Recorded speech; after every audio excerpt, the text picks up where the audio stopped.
Good morning. Good morning. How are you? Good. Yes. All right. Well, I don't think you're ever going to say I just am awful. That's right. No If way. I was awful, I wouldn't say it on the air. But I'm No. not. I'm not, and I feel good Well, most of the time. and that is fabulous. And me too. And thank God for that. So, good morning to everybody who's going to be coming up. We have a lot of questions, going to get started right away. These were kind of emotional for me. Um, Good questions. Great women and men. Number one, Dr. Rosensweet, do you think that my intense fear of hormones affects how they work? My mother, who is 92 and fine, had breast cancer in her 30s, and she was hysterical. And this scared me totally as a kid. It terrified me, actually. So I'm wondering, is it possible that psychology can interfere with us feeling relief from hormones? I am so scared of them, but I am taking them anyway. My response is, oh, I'm getting echo. Uh-oh. Yeah, you may have to see if you mute, Carolyn. Hang on. Yeah. You can go ahead if you want. Let me see if I can fix My response to that question is, holy mackerel, because it's profound. It's pretty And deep.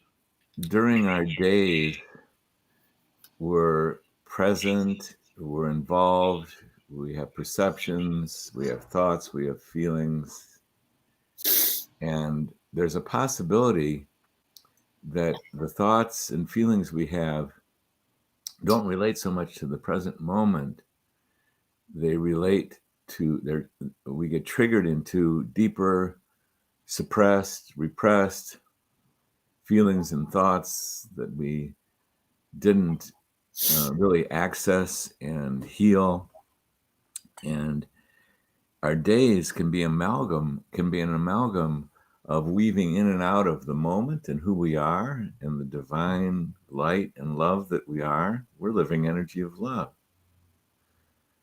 And we can oscillate into thoughts and feelings that seem ever so real, but they're not real. Right. They're fears of the past. They're fears that have generated from the past, shame, guilt, emptiness, loneliness. There's nothing wrong with this. This is the state of the human race. What's called for is a deep personal and individual commitment to heal in a safe way. And it can be done safely, and then it doesn't have to be acted out. The consequence of drifting into thoughts and feelings that are stored and repressed and exaggerated is we trigger biologically the stress response. Right. The fight or flight, as if we were attacked by a saber-toothed tiger. Right. And threats like that to our being and our body are very intense. And, so much of what constitutes human life on this planet to this very day is not originating from the truth of who we are, the kindness and the love and the fun, the thoughts and the feelings that relate to that, being present. That's not what's going on this planet. It's why we're on such an edge of losing everything. And personally, we can the over and over and over and over again triggering of the biology of the fight or flight is extremely challenging to us. Like, for example, we can run from a saber-toothed tiger, but the energy and the biochemistry that it takes to do that is very intense. Well, that's great. We can do that. Moms have been known to lift up cars off of entrapped children. Right. Where'd that energy and strength come from? Yeah, because you can't just do that. That's right. You can't just walk up to a car and lift it up. Mm-mm. Most of us can't. And so the biology, yes, it's a burst of biology, but it has its consequences. For example, to to get the energy to run from a saber-toothed tiger, it has to come from somewhere. And our bodies are really well set up to divert that energy. So instead of, to get the energy to run, we need to take energy from other sources that are using energy, like our intestine, for example. Or, now hear this, our immune system. Our immune system is one of the most energy intensive systems in our body. For example, if you get the flu, you're exhausted, you're in bed all the time because the immune system requires to do its great and good work, its phenomenal work, such as knock down germs and don't let them take over in our body, or even aberrant cells that have mutated, such as cancer. For the immune system do its great work, it's pretty silent, but it runs silent, it runs deep, and it runs a lot of energy. And the whole biochemistry of fight or flight diverts that a lot of energy from the immune system into the fight or flight. And so, I can't tell you how many times I've heard stories like, geez, I did terrific. Life was so stressful. My mom got ill. It took years. It was just tremendously draining. My dad got ill and passed away. It's tremendously stressful and draining every day. But then when they both had passed, 2 weeks later, I got pneumonia. Yeah, right. I don't understand it. Why did I get pneumonia then? Because it all accumulated. That's what happened.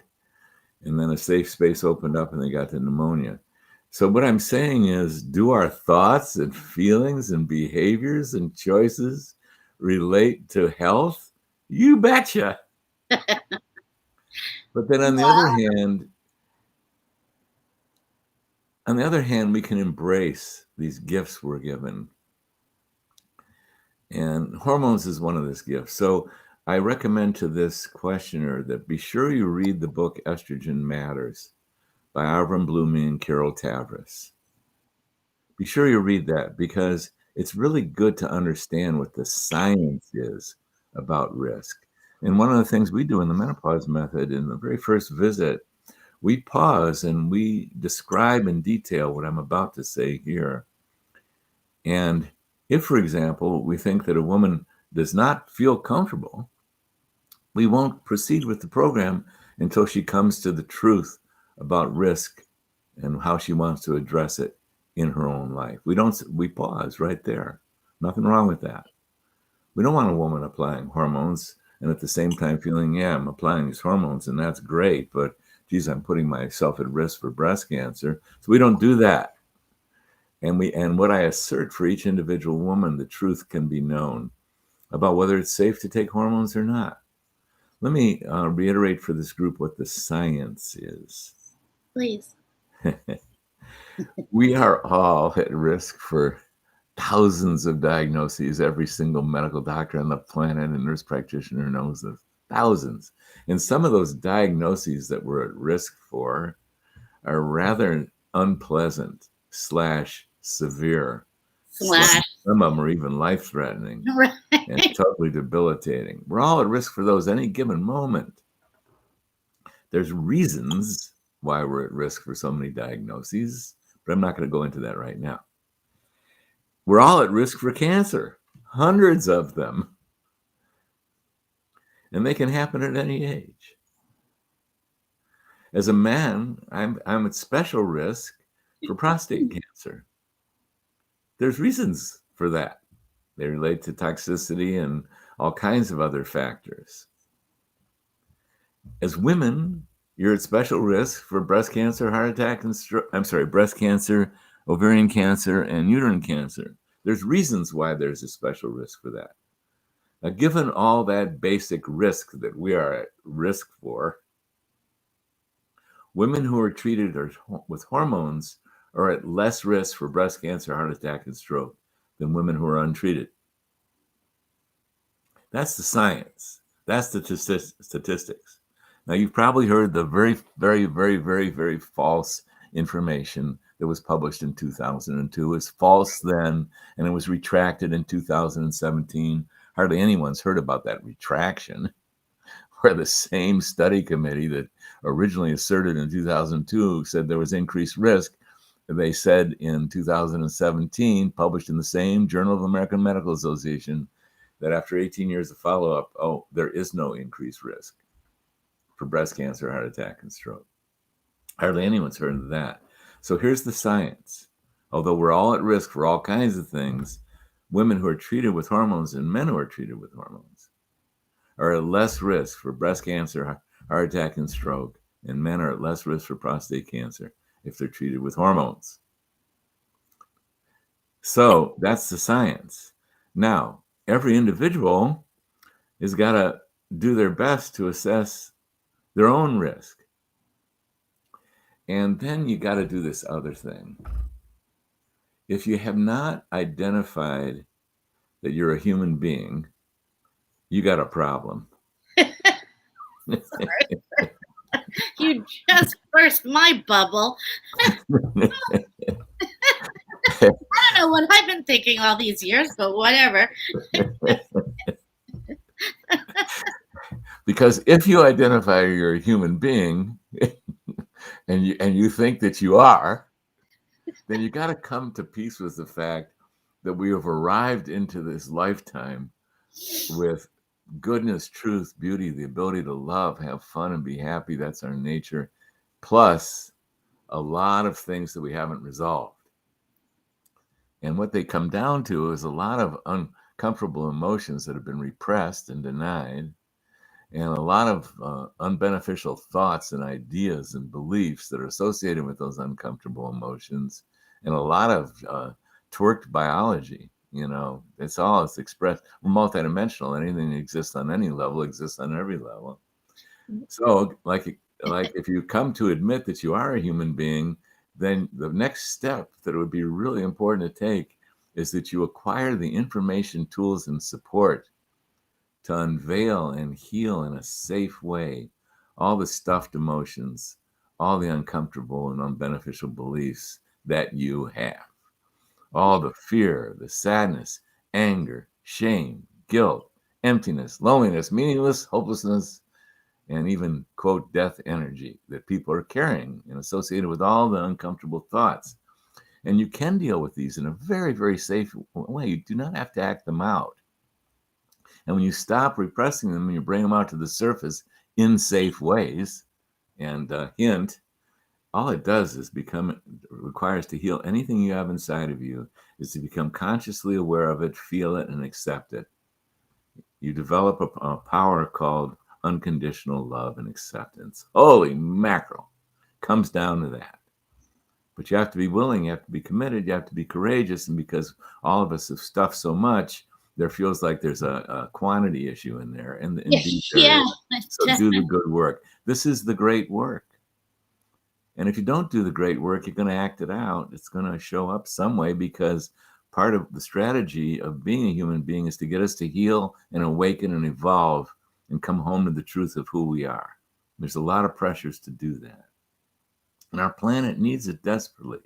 So, because we'll heal this planet if we heal as individuals. And God, in the course of my lifetime, when a personal awakening and enlightenment was so rare, and people committed to it, and having information and tools was so rare, now there's millions and millions and millions of American women and men that are totally committed and devoted to their own healing, and they're doing all kinds of good stuff to do it. Because when a woman says, I'm afraid if I apply these hormones, I'm going to get breast cancer, I don't know whether they're just choosing this channel, as I've done. I've chosen many channels or especially early on in my life, to as an outlet, a funky one at that, for my own fear. And it's influenced so many lousy choices and hurtful choices to myself and others early on in my life, until I decided to commit myself to healing my own being. After heal thyself, physician, heal thyself. Well, you're looking at one that I've given 45 years of my life and more money than you want to hear. That guy. Money. God bless. This is the great work. This is the great work. And what took me there? Breakdown. my unbeneficial beliefs and emotions and incorrect perception and living, injured relationships led to divorce, breakup of my family. That led me to breakdown. And in that breakdown, I committed to go after the healing. I didn't even know how to do it, and I didn't know who to do it with, but the commitment was there. And I'm telling you this because you could do this too. And many of you are and have. And thank you for doing this. This is what's going to save our earth. And there's millions of Americans alone, not to mention people all over the world, that have committed to their personal healing. And it's nip and tuck. And I'm just so grateful that it was so rare to find the people committed to healing when I was a teenager and I was seeking back then, to now, where everywhere you turn, you can go on YouTube, you can have access to some of the greatest teachers on the planet Earth immediately, doing fantastic information about your emotions and your mind.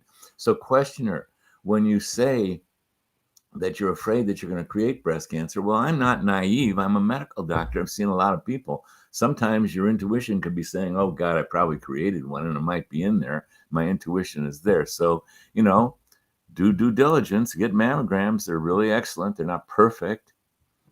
Go to someone who really understands how to assess the breast. Many people do. We certainly do in our menopause method program, and try and get this issue settled for yourself. Yes. And Good. or it's become a conduit for your fear. Right. The fear that you haven't dealt with is coming out in this way.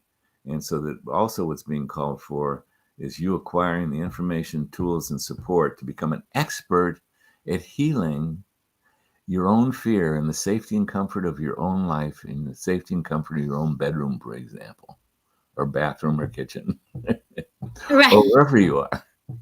Get them tools. Do the great work.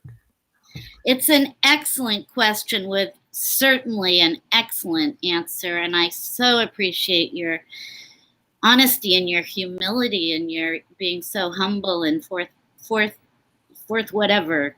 Fourth whatever. Fourth whatever.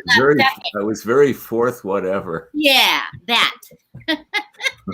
we appreciate it. And I could just see us opening up a huge can of worms here. I'm so sorry, Vivi. Really, I'm welcoming everybody in this morning. I'm gonna segue to Carolyn, would you ask that question? Yeah. About the one that I said, let's do last, let's do it now, because it so relates to this first question. Okay, I didn't write it down, but I know what it is. And yeah, thanks. The question is presenting a lot about us women taking hormones. And I'm sorry, taking hormones, but does the vaccination for this particular virus that we have, that question, correct? Yes, correct. Yes. For people who are getting vaccinated, have been vaccinated, is this harming our taking hormones? Is it harming our hormone journey? Yes, that's the question. It's the question. Let us tremble. Yeah, let us tremble. Yeah. At the face of answering this question. I'm just astounded of what's happened on this planet and how much hurt what's going on has caused and also brought up. And also how much it shows the divisiveness that's happened in human beings. And instead of embracing each other with kindness, whether we choose to be vaccinated or not, it just has become another conduit for non-kindness, non-acceptance. And, it's displaying it. I'm not surprised. There's a lot of pain and suffering on this planet.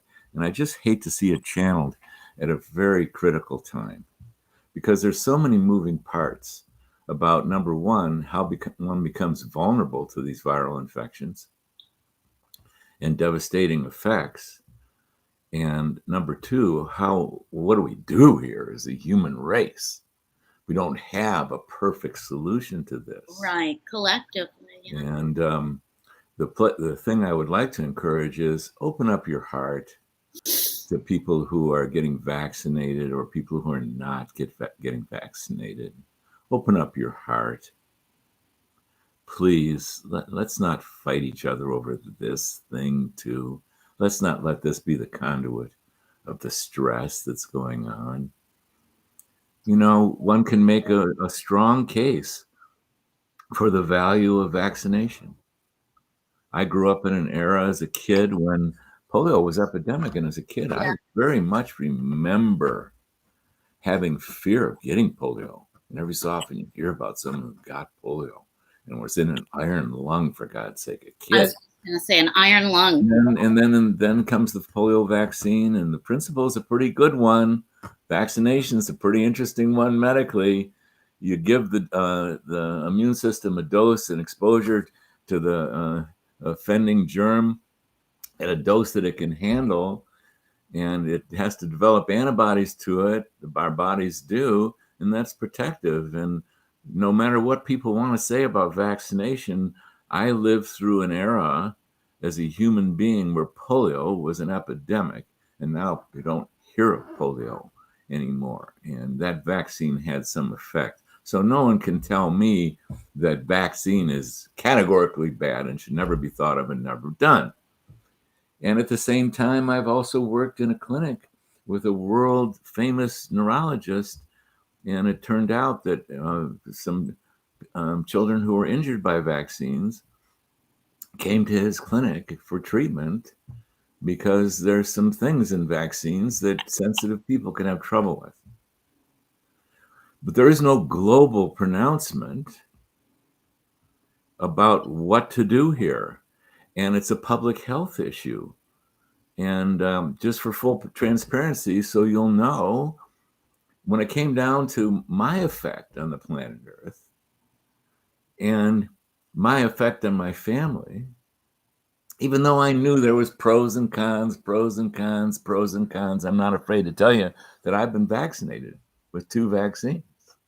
That doesn't make me right, but I want to let you know that this is a big issue. And, you know, we take up the tools that we can have. And are there other tools? Yes, there are, including our health. Even, you know, just as a minor thing, to me, it's minor. Not hormones are minor, but women who are on estrogens have a better shot at fending off any kind of germs. This isn't the be all and end all. This isn't what's going to be protective. There's so many factors as how we get ill and how we get gravely ill. So it's a call in general to get healthier. Like, for example, when COVID runs through a young population, people in their 20s and 30s, they do better. And there are exceptions. There are exceptions to this. But in general, young people do better. They get sick, they get a severe thing, and they get better. And then they have some of the best immunity. But not through an older population necessarily. Why? What's the difference? Is it the number of birthdays you've had? No, it's because you haven't taken care of your health as well. And you're more vulnerable for a lot of reasons. And so COVID in general is a call for health. But I'm going to not say, because I could never even medically get my mind around that the vaccine is interfering with your hormones or with your menopause. And my Yeah. call to all of you who've gotten vaccine fear, I'm going to challenge some of you that it may not be real. Yeah, we're vulnerable in a zillion ways, and we get exposed to all kinds of stuff. But if you've gotten a vaccine, embrace it like manna from heaven. Mhm. I had a German patient. She was 36 when I first met her in my office in Santa Fe. She came to me because she wanted to leave no stone unturned because she had been diagnosed with breast cancer 4 years earlier. And in a young woman, that's a severe diagnosis. That's life threatening, big time. And I know that And I've lived through a young woman who got breast cancer and didn't live. Many women do live, so I don't want to paint any picture. Um, but she was in Germany at the time, and when she got the diagnosis of breast cancer, surgery and chemo was recommended for her. And she was a health person. She was a health conscious person. And she said and radiation. And she said when she was under that radiation and that chemo and that surgery, she said, I embraced it like it was manna from heaven. And 4 years later, she's sitting in front of me, looking as healthy as any human being I ever had. And the only reason she was in that office is she wanted to know if there was anything else that she could do to enhance her health, which was already as vibrant as anyone I had seen at the age of 36. Aw. She embraced it like manna from heaven. And I thought, you know what? I'm learning something from this woman. So I say, if you've had the vaccine, embrace it from manna from heaven. And even if you had a strong response to it, embrace it like manna from heaven. It should have a response. When I had a response, I was really down and in bed for several days. I went, good. It's doing what it's My supposed body's to. working. My immune system is mobilizing. Yes. And Yes. the immune system requires a lot of energy. So no surprise that I was down and sleeping, and I was on a work uh, related trip, and that was quite challenging to navigate. Yeah, I So bet. Wow. isn't the answer? So I'm just saying, let's quiet down all the antagonism. Let's embrace what tools we have, as perfect or imperfect as they may be, as if they were manna from heaven. And let's accept one another. And the other thing to inject here, and this is the thing that's really caught me on a public health issue here, our choices affect others. Mhm. So you want to really think into this one. And I heard a medical doctor and a functional medicine doctor, an African American functional medicine doctor, an expert in the field. And when I decided to get the vaccine, it was because he said, and I've got tears in my eyes now. He said, as an African American, I have a lot to be concerned about what the public is being offered, because we've had some rough experiences. But he said, when I pause to think about it and think about, yeah, nothing's perfect, and it's still so much unknown about how these vaccines are going to affect us. He said, when I pause to think about it, and I have a son and a daughter and a family and colleagues and people that I love, I decided that I was going to do the best I could come up with, imperfect as it may be. I wanted to lean in the direction of protection. And when he did that, when I heard him, I was so inspired. I signed up. You're running right I'm out. not saying I'm right or wrong. I'm not saying that some people are getting ill from this, because that's how, strong medicines have possible risks. They just Well, do. yeah. And, I mean, the who chemo wants the story. risks? It's scary to hear some of the stories I've heard. But in general, we've got an earth-related public health issue of the highest magnitude that's occurred in my lifetime. So I know people are considering the options very carefully.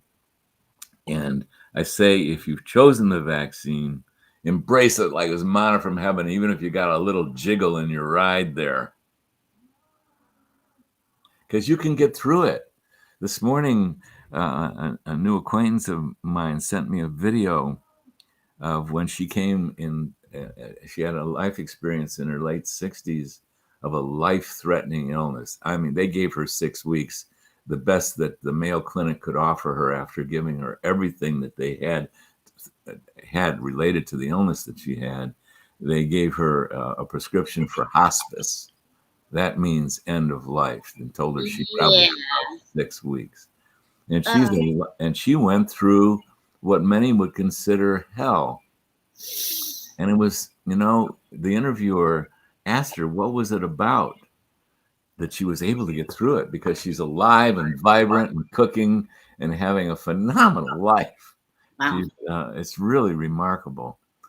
And we could even post, if you want, on Ins and Outs, a link to that video.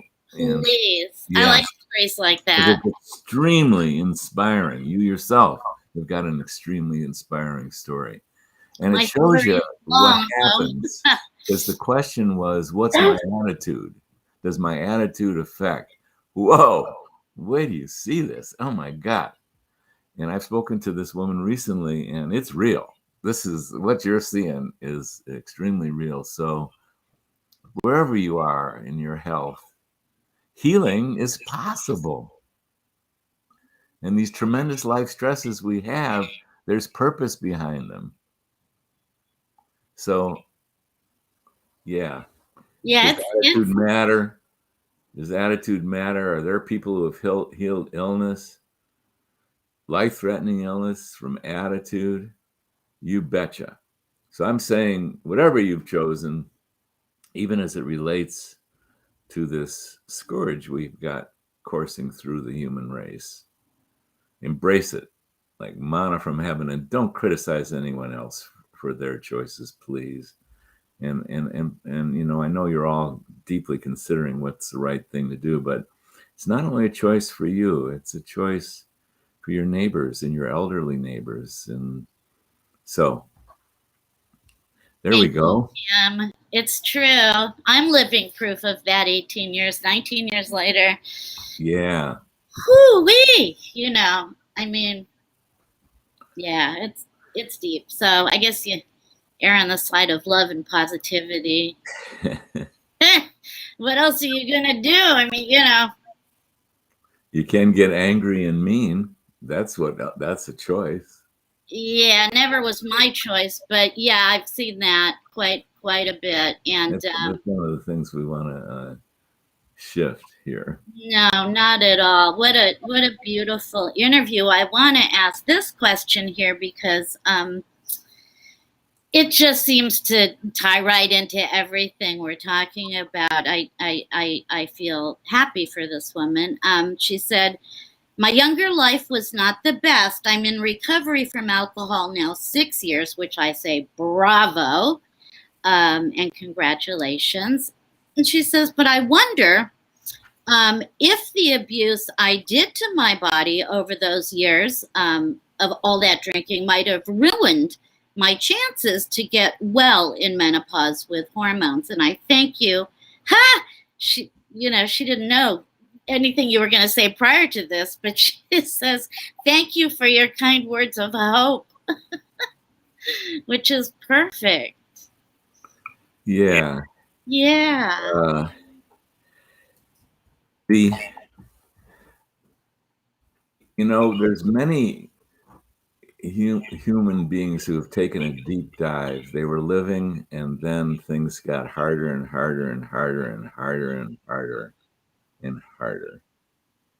And Alcoholics Anonymous is got thousands and thousands, I don't know, maybe millions of stories about people who had a really rough road, and sometimes metaphorically, they hit bottom, they hit concrete, and they bounced along that concrete for a long time and did a lot of damage to themselves, their bodies, and to their lives. And then I can't say how deeply I am touched by so many of these folks, including our questioner, You because bet. they made a different choice. And it ain't easy. Almost as if the life up until the point that they made that choice was part of the reasons that they made that choice. They decided to live. Yes. They decided to heal. And these are some of the strongest folks with the most integrity that you can run into. And they're humble and they're strong and they're respectful. So many. It's very, very inspiring. So, yes, questioner, you had a rough past. And yet I'm making the assumption that that's not what you're doing now, Mm, that you're choosing something else. And as one of our listeners, our dear, dear, dear, dear, dear old friend, Kim has posted, healing is possible. yes, yes, yes. I And agree. it's almost as if it takes some extremes to get us to commit to healing. It certainly did me. And so I have a lot of respect for the questioner. And I'd like to say that the choices you've made have empowered you, if it's your like millions of people who did drink alcohol and then let it go and stopped and have the courage and strength to stay stopped. And these are some of the best people on the planet. So I'd say don't, you can let go of the ideas that there was a lot of damage. And as some of my colleagues have said to me, and I really respect, hey, listen, let's take a look at what you got going. Like, for example, you might be walking and talking. Man, Did you ever that's a consider that? miracle. That's a Right. miracle. It is. You may be sleeping and smiling. You may laugh from time to time. You may even feel grateful and have love in your heart. This is a lot. So I say, let's shift and if you've got some forgiveness to do and some acceptance. Oh, I mentioned this earlier. Is anyone on this call a human being, or have you made the discovery? This is part of human life. It's true. And, as it says in a group of wisdom base that I grew up in, it's a quote, believing it came from the divine, that I've put before you life and death, therefore choose life. And it sounds to me like the questioner has made that core, deep decision. Well, that's a phenomenal decision. It's a big one. And I say, good going. And how nurturing can you be to what remains? You know, I don't have all the faculties I had when I was 23, and I've had my own health challenges. And yet, my God, I woke up this morning. I'm walking, talking, I'm having a good time. Uh, I can laugh over more than I ever could and deeper. I can love and appreciate and have gratitude deeper. So that's also possible for you, questionnaire, especially for what you've been through. And if you can just embrace, if you haven't enough, that part of you, okay, there was hurt involved, and the alcohol was addressing the pain. It was trying to medicate the pain because you just didn't know what to do with that pain. And that's why you didn't choose that alcohol out of some funny coincidence. You did it because you didn't know how to handle the pain. It was too much. And then eventually you got it that the alcohol itself was painful and detrimental. So I don't know if this is relevant for you or not, questionnaire, but can you breathe and feel the part that's still hurting that you did that?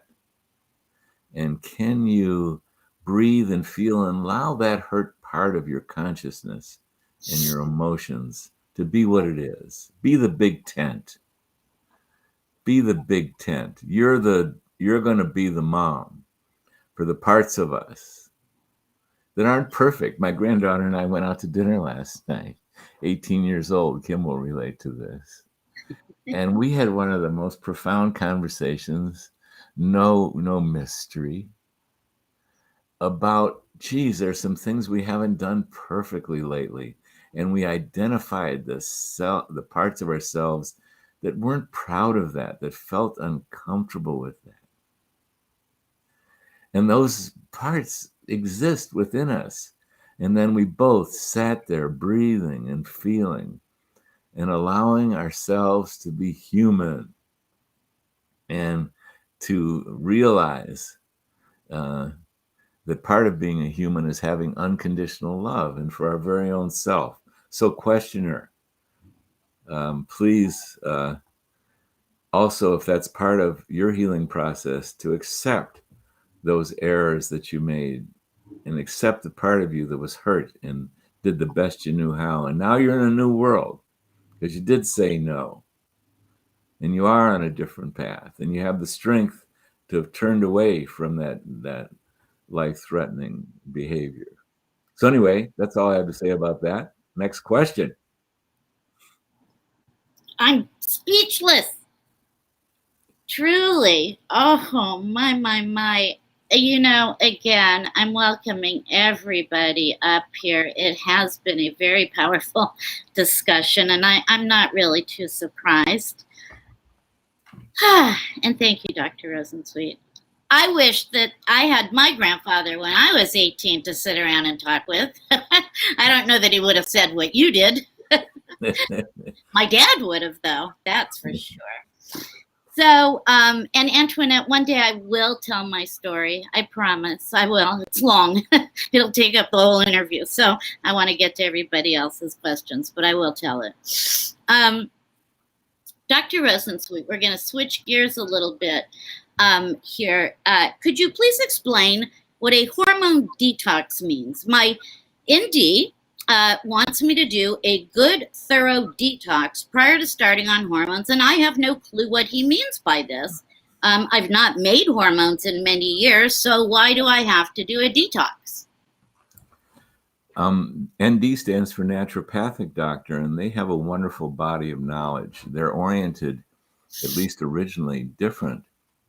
They're there to understand how do we take the current health status and improve it through nutrition, through stress tools, through exercise, and through detoxification.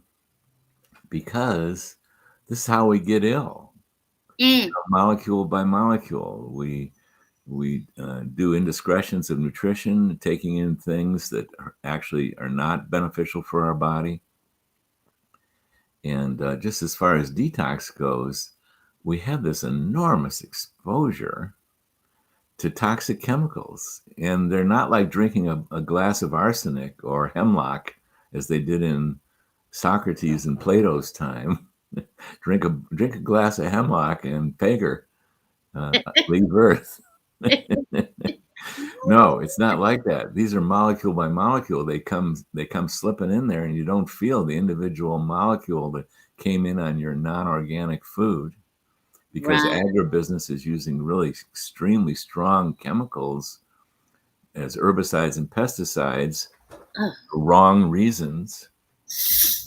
And then all the household products you have, there's a tremendous exposure to toxic chemicals, and they build up in our body. Most of them are fat soluble, and they build up in our body and our brains because the brain has a lot of fat. So it's going to be within the natural approach to getting healthy and healing for a naturopath to suggest a detox, or for anyone who's interested in health to suggest a detox. Sooner or later, you're going to bump into detox, and detoxification programs are very, very important. How they relate to hormones is, wouldn't you know it, these herbicides and pesticides and chemicals that are in our dry cleaning, they're everywhere. They're in our air, they're in our water. They're fat. They get into our body, and one of the things that they mess up is our hormone receptor sites. Right. Dr. Devaki Lindsay Berkson has written a book on this. Hormone disruptors. I forget the title of our book. Maybe Lindsay would weigh in, and Carolyn, maybe you would give a link to Dr. Berkson's book, because they play a role. These toxins play a role, small, medium, or large. And so detoxification in general is a good idea. Now, I have a different approach. It's pretty rare that we start with detoxification. Hormone depletion can be so health challenging, and hormone replenishing can be so health beneficial, that I recommend immediate replenishing of the hormones. These are the most powerful biochemicals in our body, and they fall off a cliff in a woman's 40s, 50s, even in her 30s. And so we go right for replenishing. sometimes we run into situations where the woman's having trouble with the program, and we start investigating the problem, and we see, oh, look at this. Part of the problem could be detoxification. The liver's not handling these hormones properly. And why isn't the liver handling it? Because the liver has handled so much toxic stuff, and it's lost some of its vital power to do so. So and there are occasional patients, we see it on 24-hour urine hormone testing, detoxification problems, well, at least problems metabolizing that are most likely due to detoxification problems. So there are some patients early on we get into working with the liver, and if we're going to work with the liver, we got to work with the gut because the liver is downstream from the gut. So yes, there is times when earlier on in someone's program that we're going to refer in the menopause method them to a specialist like a naturopath or health coaches that are so well versed in good nutrition and healing the gut and healing the liver. So it's not like it's a zero, no way. But in our particular approach is when there's hormone depletion, this is so powerful that we can make such a boost to general energy and life. And then we take on these other projects to the extent that someone is willing, and they're good projects for everyone to take on cleaning up your home and your diet of any toxic intake that you have right now. Buy a box of baking soda. Yes, and really clean up that household. And health coaches and holistic providers can really assist you with this, as can the internet. Get the toxins out of your food supply, out of your air, out of your water, uh, out of your household chemicals, how they're just so pervasive. And then detoxify. You can do that. And then sometimes you need technical handling of the intestinal tract. So, it all depends on the patient. And so this is why individualization is so critical. And that's what we do. We learn about patients, and occasionally there's a patient I go, oh boy, we better help them with their liver and their gut early on here, because the hormones are not going to pull the whole train here. They're not the engine Right. of the whole train. Right. But 99% of the time, we launch right into taking the hormones. They're so empowering. They can help you with your sleep. Just help someone with their sleep, and they gain enough energy to do the detox. Sleep And, is a big and issue. when you choose to do the detox really matters. You don't have to hesitate in going on a detoxification program of cleaning up your food supply, what you're eating, what you're breathing, what you're drinking, what's in your home, the toxins that are there. You can get into that right away, clean it up, go organic, and get rid of all the chemicals. And that's why Carolyn mentioned baking soda, because it's or baking powder. It's a good. Get rid of all your things that have chemicals in it, and what your laundry soap is, etc. You can do that right away. But going into vigorous detox programs, I'm a little more cautious with that. And an error that's made in the detox world is they proceed too early or too fast. Like, for example, if you're on a detox program and you're getting sick, I say pilot error. I say you tried to push yourself faster than your body was capable of managing what you were detoxing. Right. So be cautious.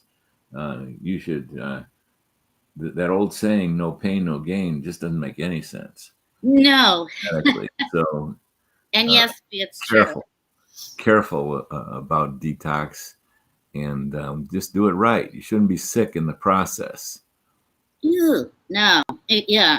You can do it at a pace that your body can actually process what you're bubbling up from your strategic fat storage places, because so many of these toxins are fat soluble. You want to do it at a rate that your body, your liver, your kidneys can really handle effectively. So if you're getting sick while you're detoxing, pilot error, back it down. You don't have to go at that rate. It can be a multi-year project. It can be a multi-decade project.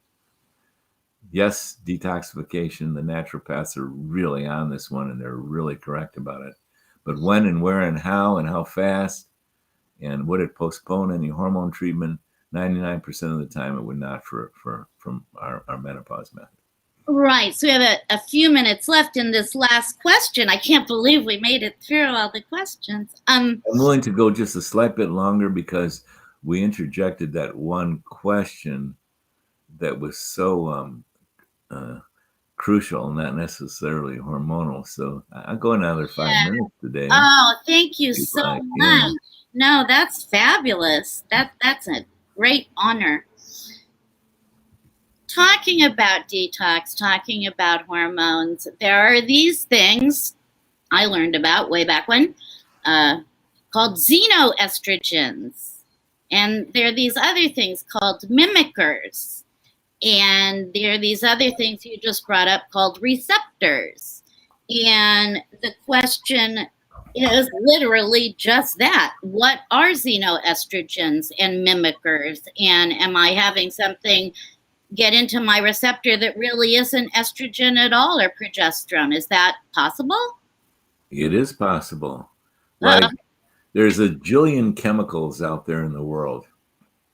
And the ones that are friendly are the organic foods we eat and the clean air we breathe and the pure water that we drink or purified water we drink.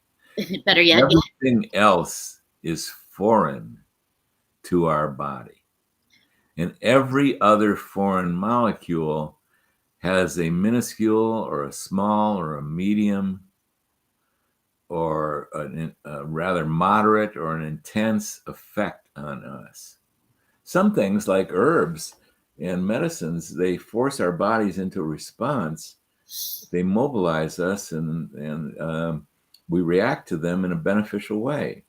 We're only supposed to do that for a short time though. But a ton of these chemicals, they do come into our body. So many of them are fat soluble. They make it into our fat tissues and everything that has fat in it, which is called every single cell, has it in the cell membrane. Name a few. So, and some of these things, they are truly toxic. They affect us in unbeneficial ways. Well, now hear this. Some of these chemicals mimic, in a certain way, hormones. They don't really mimic them. What they'll do is they'll find their way into a hormone receptor site and link into that hormone receptor site and not do the right thing. They're the wrong chemical in there. They have no business in there. And sometimes they'll bind into that receptor site. And that's what xeno estrogens are. They're these environmental chemicals that have no business in being in our body, period. And what do they do once they get in there? Wouldn't you? How disgusting is it? A lot of them go in and mimic and get into the receptor sites, and that's not good. We don't No, want xenoestrogens in our estrogen receptor sites. We want estrogens, estrogen receptor sites that are bioidentical. And so that's one of the crazy things that's happened is, wouldn't you know, some of those chemicals act like estrogens as far as their affinity for the receptor sites. What a bummer.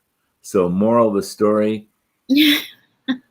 identify the chemicals that are in your household, in your food supply, and your water, and don't do them anymore. Get rid of them. You can do that.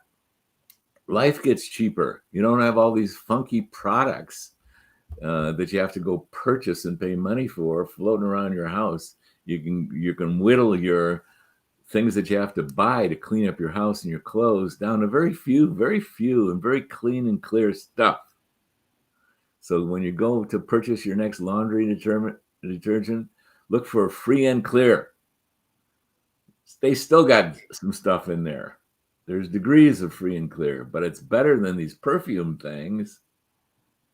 So that's the chemicals, and they unfortunately, disfortunately, inconvenient truth, some of them mess up the receptor sites that are really designed to handle hormones. Bad news. right. So, I mean, is that where maybe that detox kind of thing? Precisely. Comes in? Carolyn. Yeah. Because if you stop pushing these chemicals into your body and Right. you do things to get them out, they come out. Right. For example, you know those little radiator type heaters? They're portable heaters. If you stick one of those in your bathroom or a closet, it's going to heat it up to a low temperature. And you can sit in there and you'll do some sweating. Lo and behold, this will mobilize some of those chemicals that are in your fat cells and you'll sweat them out. Now, when you do something like that, fair warning, if you do that and you feel lousy, you just did too much. You Got can it. still do it, but only go in there for a minute or 30 seconds or whatever it takes for you not to feel sick. You should not feel sick. If you feel sick, you did it too hard and too fast. There's so many home things, skin brushing, drinking a lot of water. There's so many things that you can do to mobilize these Skin chemicals. brushing. And Yeah. you want to do it at a pace that does not put you under pressure and make you detox. So yes, Carolyn, detox, but do so and you can look up on the internet. You can learn a lot of good detoxification things. The thing that I want to say to you is if in a detox process, if you feel ill, you're going too fast, you're going too early, you're not doing it properly. You should not feel sick in the process of detoxing. So it's okay to just maybe take a step back, breathe, Yeah. you know? We can do this over a decade. We don't have to do it over a week. You know, Right, right, nor will right. we. We've been exposed for every minute we've been on the planet. We don't have to rush any of these processes, and we want to do it at a pace that our bodies that are designed to handle this, to handle it at a pace that the liver and kidneys, for example, can handle your detox process. And it isn't rocket science. This is not technically that complicated. No, Coffee enemas, sadly, coffee enemas, things that you can do at home that are very, very powerful. You can do diets that get super simple and take the dietary pressures off the liver and give the liver some space and a break to detox. They're called liver cleanses. These some powerful and simple things that you can do to detox. right, right, right. And there doesn't have to be, which we started off kind of talking a little bit about this, but just going on, no shame, no blame in any of that. Everybody has his own process. You're going to detox, you do it happily and whistle while you work, kind of thing, right? You know what I mean? Like, just Whistle while you work. yeah. I mean, it doesn't have to be a bad thing. The word detox doesn't have to be a That's right. bad, shameful thing, according to my non-human being self. I just found out I'm human. You Geez. did? This is the day you found Yeah, out you were human, Carolyn? I don't know. It This got a is the little day. confusing there This for a is a while. celebration day. Yes. I It's would been a I would celebration. call I would be sure you go tell Daryl ASAP that you discovered today that you were a human. I'm not sure he'll believe me, but I'll give it a try. If he gives you any pushback, ask him. Well, what do you think Yeah, about huh? yourself? I'm not so sure he's human either. I don't know. We'll figure that out one of these decades. Um, Geez, Louise, Oh, I do have one more question. That I didn't get to, and this woman says, "I am doing all of this on my own, and it is not easy. The doctors here, Oh sadly, yeah. yeah, the doctors here, sadly, just have not been able to help me. But I soon will be with the menopause method, and I'm thrilled about that. But in the meantime, I'm a mess," she says. And she says, "My question is, do I ramp up my estrogen first, or do I ramp up my progesterone first? I cannot seem to find my balance. I feel awful daily. I'm a mess. I know it's going to get better. And I can't wait to be with you guys. And by the way, my thyroid is okay, believe it or not, she says. This There is you go. over Over feedback. feedback. I don't know where that comes from. Let's see. It just disappeared, I think. Great. Weird. Um, this is an important phenomena of the primitive times of 2021, or this is the early days where if a woman, if a man or a woman had a fracture or needed a cesarean section or had high blood pressure, they can go to their local healthcare provider, and the training has been excellent, and they can get a really good job providing they like and trust their healthcare provider. That help the education and the standard of care is just wonderful. You go almost anywhere if you got a strep throat and get good medical treatment or zillions of things. However, in the world of menopause, you can't just step out your front door and walk into the office of someone who's been well trained and knows what they're doing. That just happens to be a phenomena of this early times in treating women in menopause. Right. Like, for example, the Chinese were treating women in menopause 1,000 years ago. But as far as the state of the art, for various reasons that I've addressed here on our Facebook Live, we're still at the beginning of people getting the proper training, mentoring, and expertise. For example, there is no board certified specialization, although the menopause method, our team is working on that. There is no standard of care, although we feel like we've laid down the standard of care in the menopause method. And we're out there training and mentoring healthcare providers as quick as they're willing and as much as they're willing.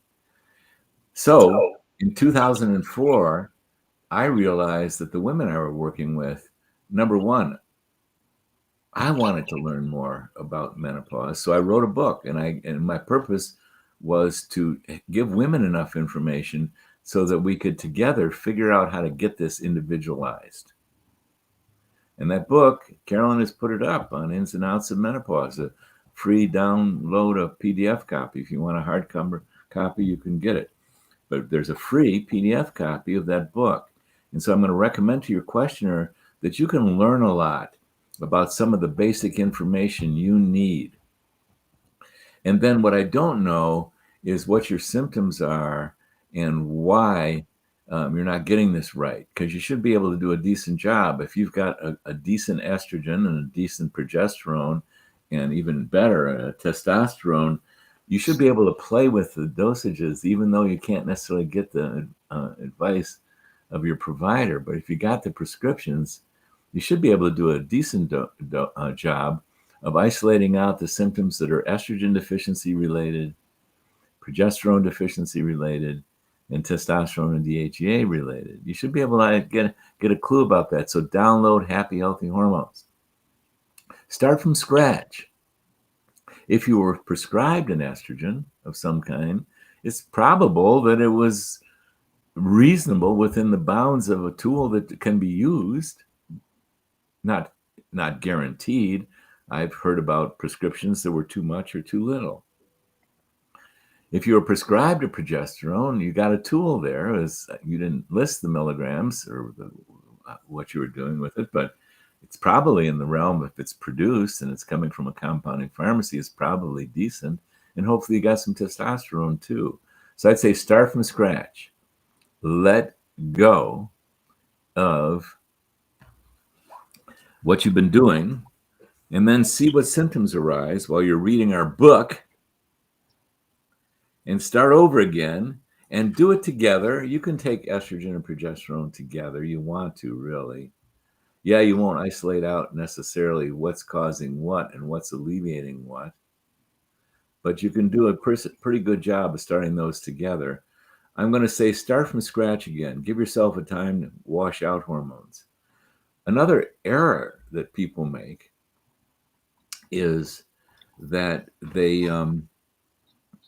get symptoms of deficiency when they're on too much. And this is why I love to know the numbers. And then there's other technical issues. I mean, this is the realm for professional care. Your job does come down to that basic job of finding someone who's trained in this and is getting mentored in this, better yet. really knows what they're doing. That's your job, is to go shopping until you find that person. Although I hear you might be hot on the tail of the menopause method, and our providers are under major training programs and are under mentoring by our mentors. However, here I am saying self-medicate? No. I'm sympathetic to the fact that many women are out there and they can't get the professional guidance, and somehow they've gotten their hands on the hormones. So you do the best you can. Well, So yes. start from scratch, read our book, get to familiar with what's related to estrogen, what's related to progesterone, what's related to testosterone, and see if you can start all over again and figure it out. And you can do them one at a time. If you're getting hot flashes, you can start with the estrogen. That's the most common thing. Now, if things aren't working, something else is going on. We always figure these things out 99% of the time.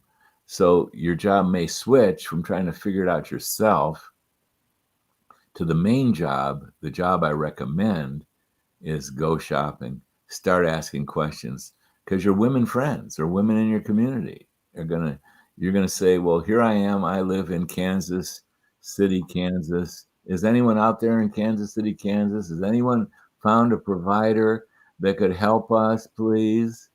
And because you're going shopping and you're using the resource of networking to find someone out there. You can Google them, you can call their offices. I say a woman who's read our book knows the right questions to ask about the offices. Absolutely. You find a healthcare provider, because even the most challenging cases that I've ever run into, 99% of the time we figure them out.